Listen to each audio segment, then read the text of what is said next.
Welcome to today's live. I don't even know what I'm calling these anymore. They used to be called the Resilience Reset, but I don't think so anymore. They could be. Call it whatever you want. Thing is, it's important that you're here. And today's topic is that it's going to feel like deja vu because we started it last week, but my internet gave out and I couldn't get it to work. It's since been fixed, modem swapped, etc. And so we're going to do it again. And it's all about what are the easiest ways for you to bring yourself out of that destructive stress spiral? Okay. So when you're feeling overwhelmed, maybe you're feeling anxious, or you just feel like it's just too much. Like you're feeling coping fatigue, like you're just done. There are so many challenges on your plate. What are you going to do about it? Well, I have 9, potentially more easy and potentially even surprising things, because they're not going to be the typical things that you might hear when it comes to stress management, that can help pull you out of that destructive stress spiral. So I'm super excited about this information. And I would love to hear from you in the chat box if you would like to comment, offer your own ideas, ask a question. You are more than welcome to do that, whether you are here live or if you are catching the replay. So either works for me. Okay, so let's dive in. And again, these are the easy things to do. Okay, so you don't even need to, add extra time into your life for most of these. Actually, I think all of them. Most of them will actually give you more time back in your life. So the first thing is you want to be really, really conscious of the words that you're using. If you stop saying that you're stressed, shockingly, you may actually feel less stressed. So often people will announce their level of stressedness. I am so stressed. And I'm like, well, stop reinforcing it. And I know it sounds so weird, but it really does work. Okay. So whenever you hear somebody say stressed or you're saying stressed, I'm going to challenge you to find a better, more descriptive word, because saying you're stressed is like, uh, it just feels like it's just disempowering. There's nowhere to go from there, right? But if you are like scared or you're overwhelmed, well, if you're overwhelmed, we can deal with that. That's really easy, because I have lots of strategies on that. So check out some other videos. The other thing when it comes to words that you really want to be conscious of is the level of absolutes that you're using. So if you say things like everyone or always or never, those extremes can actually make what you're dealing with feel more intense. Okay. Oh yeah. Well, Greg, it's awesome to have you here. And no worries about missing the last couple streams, because the last one, the internet conked out. So it only went for a few minutes. But anyway, the next thing is with the stress is you've really got to look at your expectations. Okay. I love the saying. I first heard it from Kyle Cease, and he says, people don't break your hearts. You don't have 2 hearts. Let me start over. People don't break your heart. They fail to meet your expectations. And this is so incredibly important. I started looking at that, and it's like it's in everything. I was doing a talk the other day with a group of really talented professionals, and one of the questions that came up was, what do you do when your colleagues are dropping the ball and you're really like just frustrated with your colleagues not pulling their weight? And I was like, okay, well, I went through the problem solving framework, and when we got down to self-awareness, one of the big questions was, what are your expectations? Like, are you expecting something from them that is setting you up for failure because they're never going to deliver what your expectation is? And are those expectations really like viable? Like, are they the right choice? Or are they just defaults, which could also happen, right? So looking at your expectations, that can help pull you out of the stress. Because if, like, let's say you have an expectation that somebody needs to be 10 minutes early. And if they're not early, then they're late, right? But they just show up on time, or they're the person who shows up 5 minutes late. Well, now you're in this, like, if you're stressed by that, right? Well, that's an expectation issue. So then you can say, okay, do I want to be stressed and have that expectation? Have I actually communicated my expectation so that I can, the other person can actually stop irritating me from being late? right? In my opinion. And um, sorry, lots of chaos going on around the house. Um, so with the expectations, sorry about that. That's like the third bark I've ever heard out of my dog. I don't know if you actually heard it or not, but like I'm like, he's 12 and a half, and that's the third one. It was like, so it's really funny. A little moment. Um, so expectations, really looking at that. Do you need to keep them the way they are?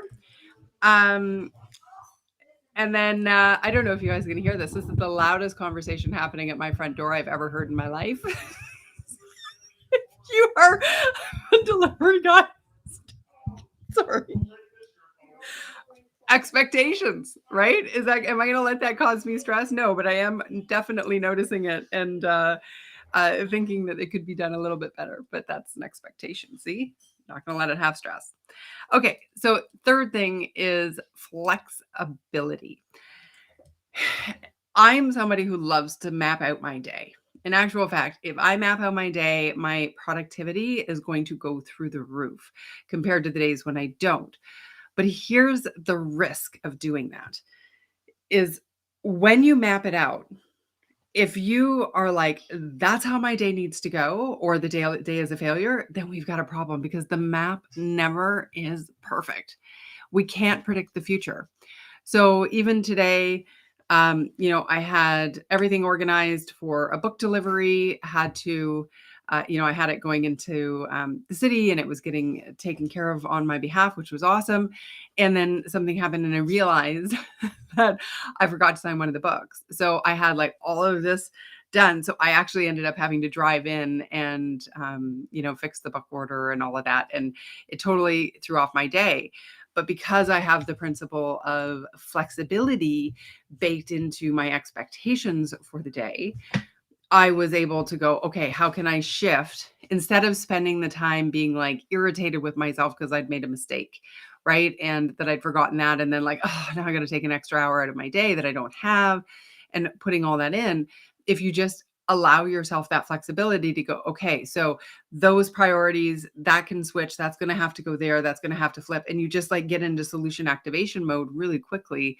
That can lower a lot of stress. And I think many times in my life before having a lot of these solution activation principles and the work that I do now, that probably would have thrown me off and made me really, really, really irritated and caused a lot of destructive stress for so many different reasons. And what good would that have done except sucked more capacity out of my day to day? So definitely something to look at if you're looking at how are you going to lower this destructive stress in the moment.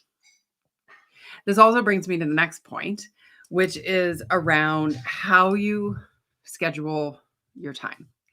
Okay. So many times, like I'll have, work with my coaching clients and we look at their week and what's going on and all of this. And I'm like, oh my gosh, like you can't end a meeting at noon and start a meeting at noon and not have some level of angst. Okay. Or some level of not being fully present either at the end of this meeting or at the beginning of this meeting, this next one. And so like really looking at your schedule and being strategic about it. Okay? Like what are we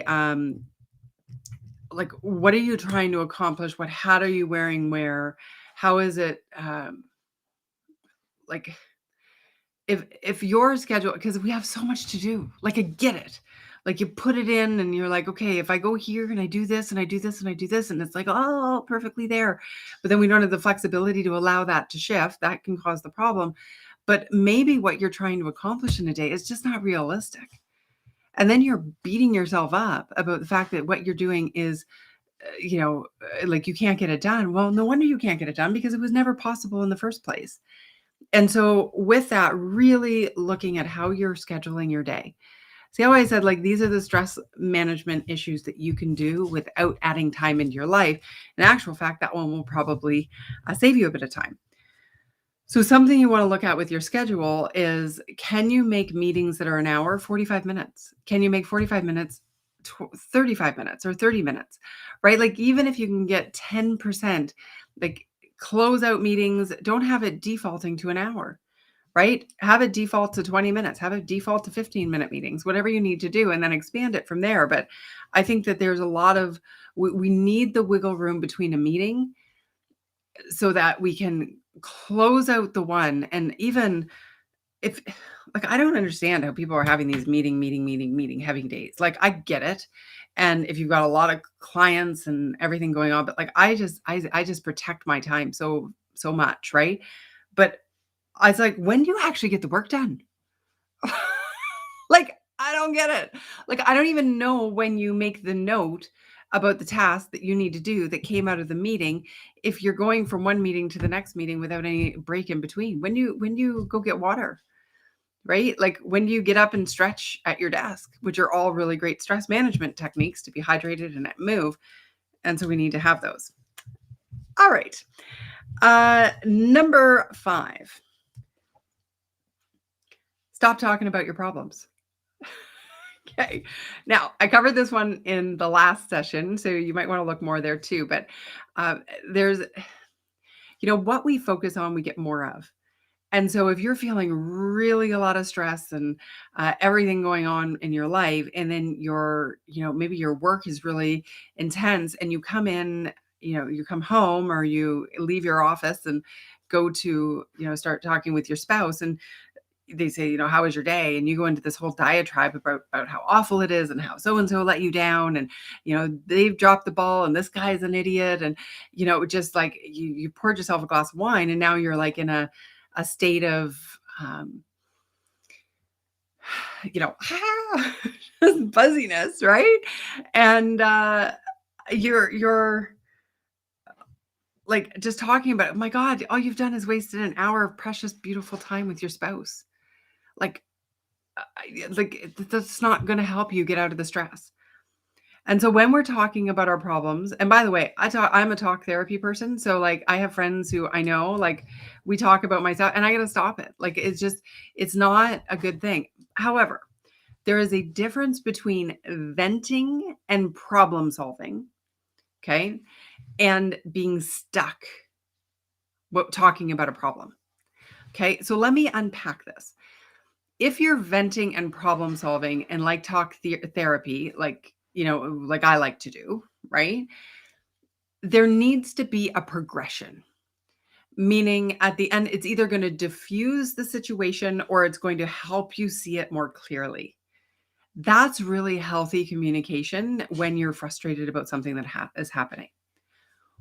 Then I would consider that venting. So venting or problem solving is, as I've already said, is either it's like deflating the intensity of it, or it's taking you into a clearer positioning so you can find a better solution.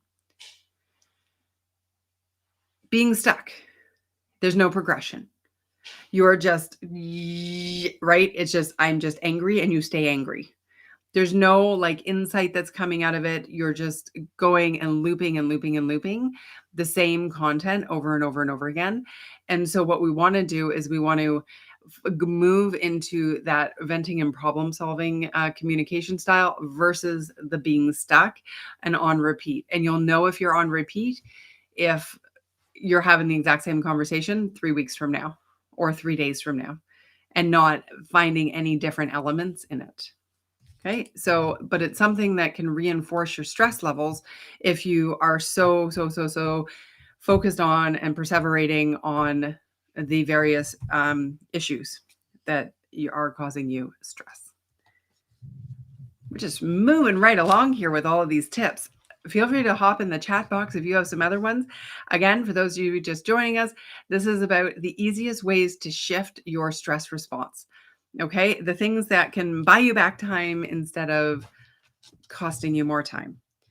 Because when you think about a lot of the stress management advice, which is very, critical to our mental well-being, but a lot of it can be really frustrating, at least I found in my times, because it'll say things like, you need to exercise, you need to get really good rest, you need to have a good, strong social supports, you need to have a sense of humor, be optimistic, like all of those wonderful things. But here's the thing, if you're not somebody who already has exercise incorporated into your life, if a guru comes to you and says, I need you to start exercising so you can feel less stressed, that actually can backfire and cause more stress.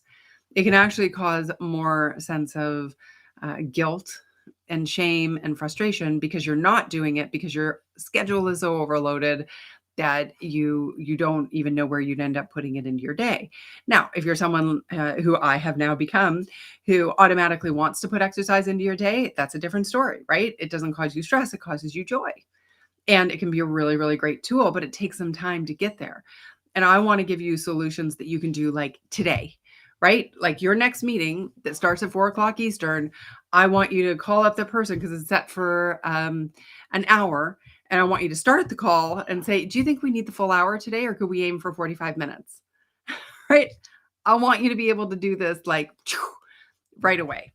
Okay. Oh, thank you, Jake, for the birthday wishes. Yes, it was my birthday on Saturday.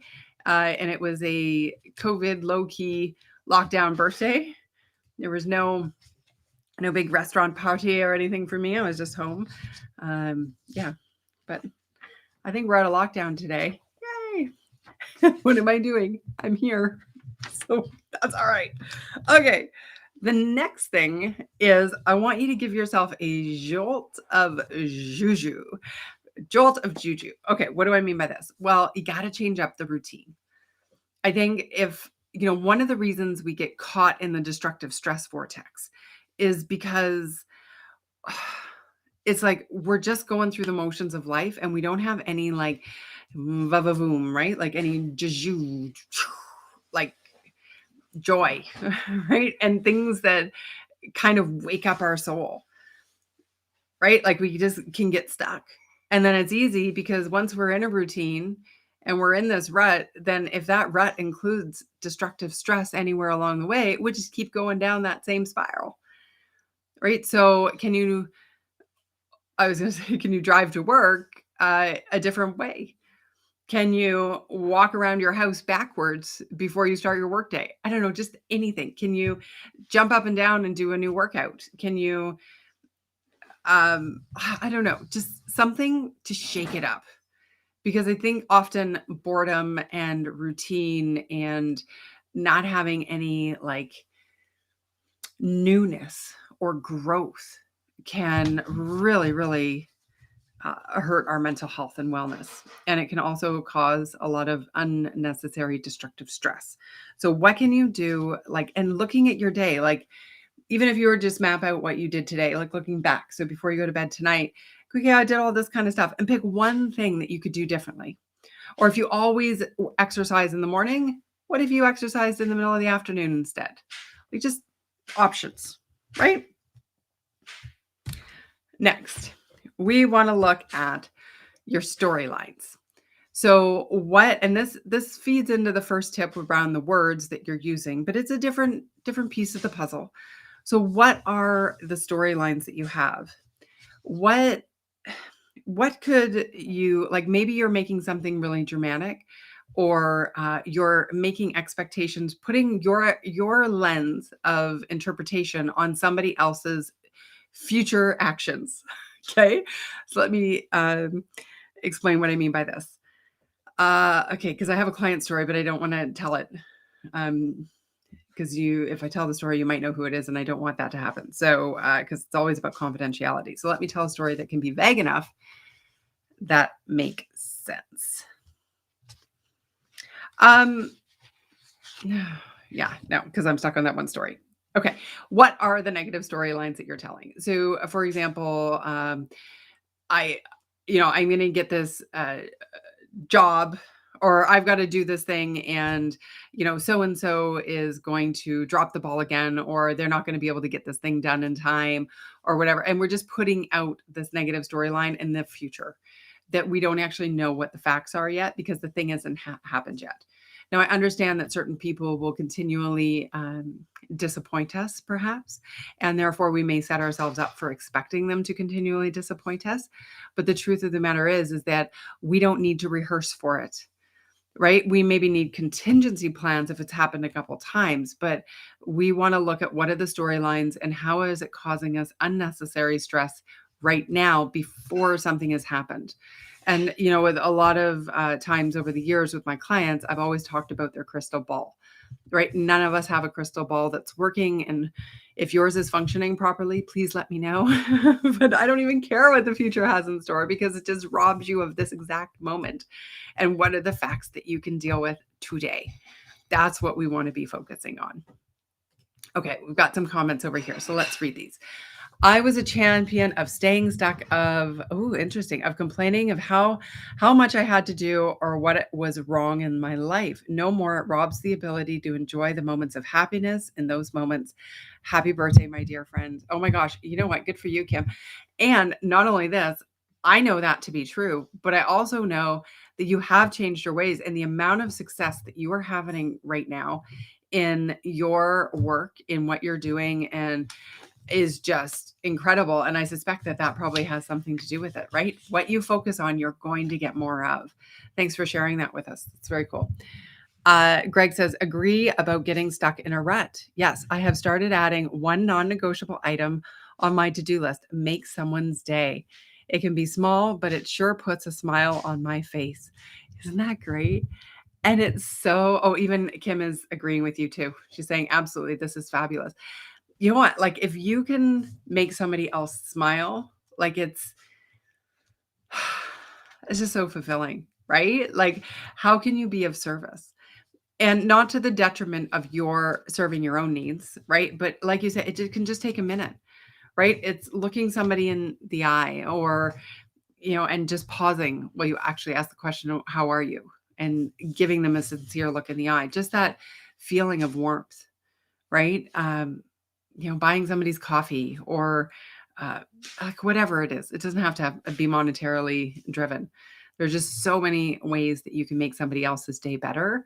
And each of us needs to make that commitment. So I like that idea. Everybody, um, imagine if society, everybody did something once a day to be kind to somebody else, a stranger.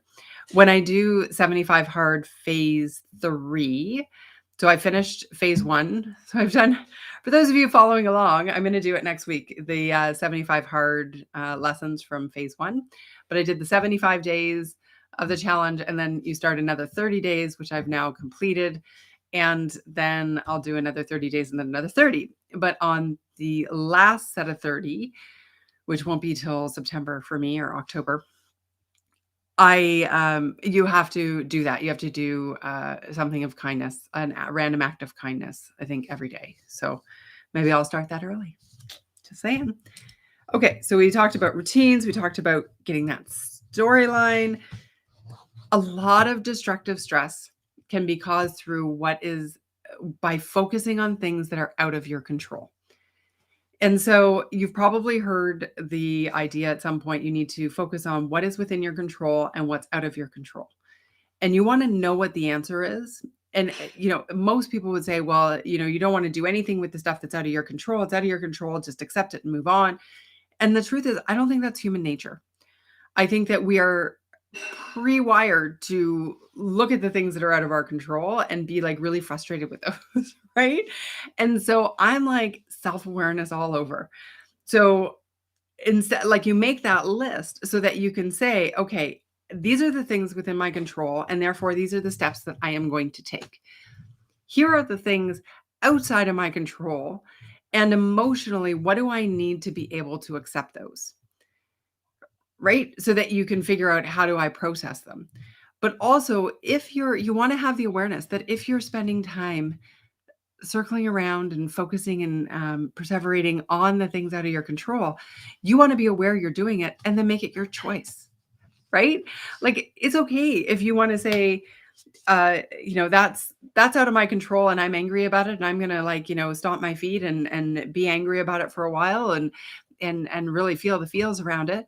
But at least you're aware that it's completely just processing emotionally, and it's not actually accomplishing anything.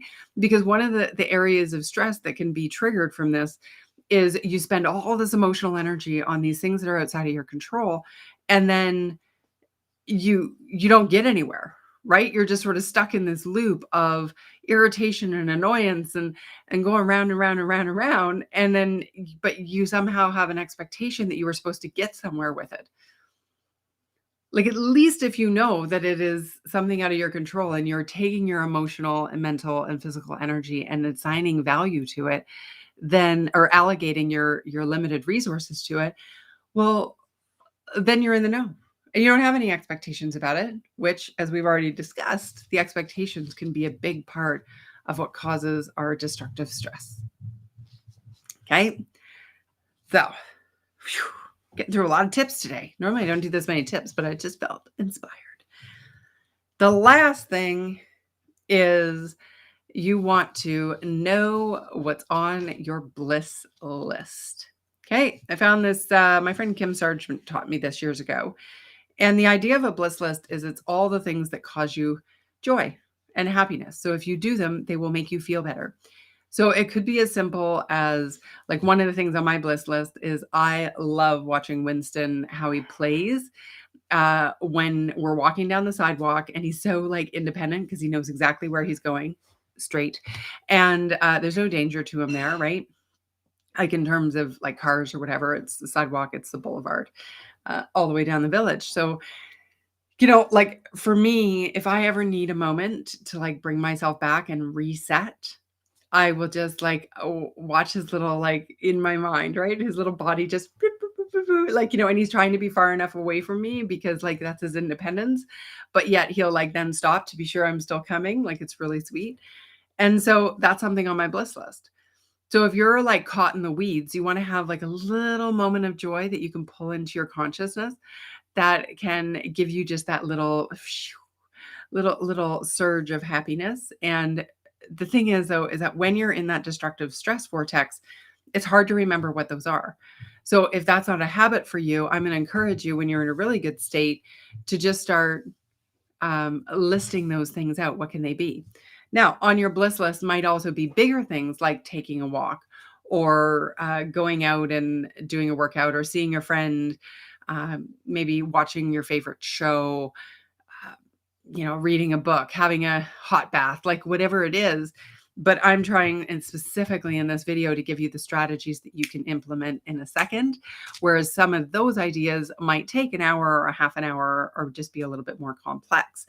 And so, but all those little memory type things can work. Or sometimes one of the things, I'm really like love nature, right? Like I just am feel so connected with it. And I have Lake Erie in front of me, which is starting to freeze over for sure. And so if I'm feeling any sort of destructive stress brewing, I would just sit back and like look out at the lake and just like soak in the powerfulness of Mother Nature. And it doesn't have to be a lake. I mean, not everybody has a lake available to them, but it could be a tree out the window. It could be a plant in your office. It could be, your own hands looking down and marvel at them. Like, it doesn't have to be anything big, but just something to give you a little reset in that moment can really be helpful with it. So there you go. Those are my ideas. Now, I did have other things like with the storyline. You want to have alternative storylines. So you create different things. We've talked about that in different videos over time, but I hope that's helpful, because I just think there's so many people who are in the state of destructive stress, and they absolutely do not need to be. And I hope that you find these little quick tips to be something that you can implement just in the moment to bring you out of that cycling. So I hope you have an absolutely beautiful day. I am going to encourage you, if you haven't already, to be sure you have my book, Take Back Your Weekends, Stress Less, Do More, Be Happier. And there's also an online accompanying course that is really, really, making waves for people and really helping them get control over what feels like it's out of control, which is that overloaded to-do list, and how they approach their time management. So I hope that's available to you. Jake, that's kind. Yeah, I love doing this. So I think I'll keep doing it as long as people are showing up and you find value in it. So it's great for me to hear. Thank you. And I can't wait until next Monday. I think next Monday's topic is going to be 75 hard, 30 days. I did it again. What did I learn this time? Yeah, something like that. Anyway, have an absolutely beautiful day. And until next Monday, may you stress less, do more, and be happier.